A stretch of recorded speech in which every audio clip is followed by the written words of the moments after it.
guys हामी चाहिँ अहिले ल यो के भन्छ बेतान चोकको पार्किङ गर्ने ठाउँमा पुगिसकेको छौँ है ल हामी 4 जना चत्तर आएर घुम्न आएको ल अब हाम्रो यहाँ ट्रेकिङ सुरु भइसक्यो माथिबाट जाऊँ न त मुला फर्किने माथिबाट फर्किनु ल जल्दीमै त ल चत्तर आएर चन्दै माछा मार्न आएको अहिले ल है त गाइज ल के भन्छ यो त है हामी त अहिले घना जङ्गलमा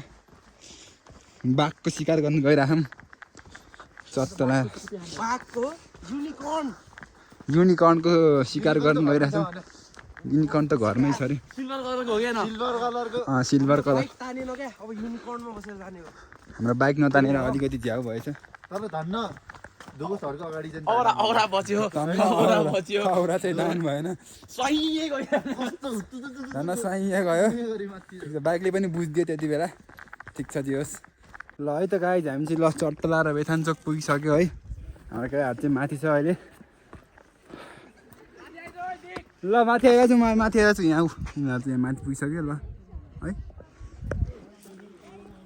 गाइजहरू चट्टला आएर है हामी चाहिँ भ्यू हेर्नु जान्छौँ माथिबाट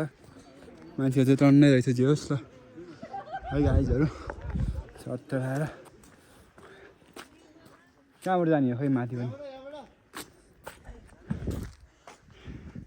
यहाँबाट रे ल हाम्रो मोटर चाहिँ तलै फसिसक्यो हाम्रो यहाँ मोटर दोस्त है त अब हामी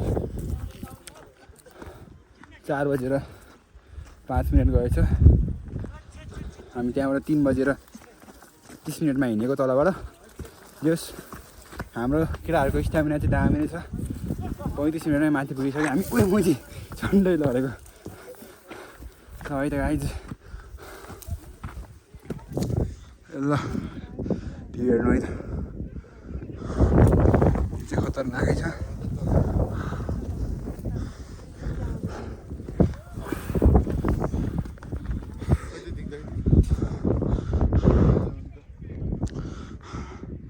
ल भाइलाई चाहिँ म चाहिँ अरे